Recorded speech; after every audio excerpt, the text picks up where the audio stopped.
بسم الله الرحمن الرحيم. الحمد لله رب العالمين، الرحمن الرحيم،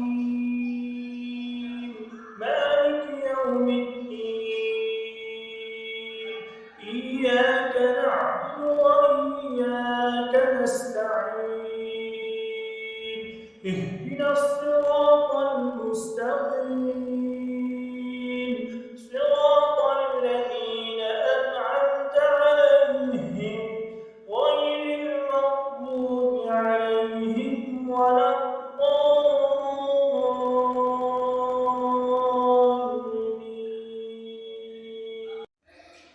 بسم الله الرحمن الرحيم. والتين والزيتون وطور سينين وهذا البلد الأمين. لقد خلقنا الإنسان في أحسن تقويم ثم رددناه أسفل سافلين إلا الذين آمنوا وعملوا الصالحات فلهم أجر غير ممنون. فما يكذبك بعد بالدين؟ أليس الله بأحكم الحاكمين.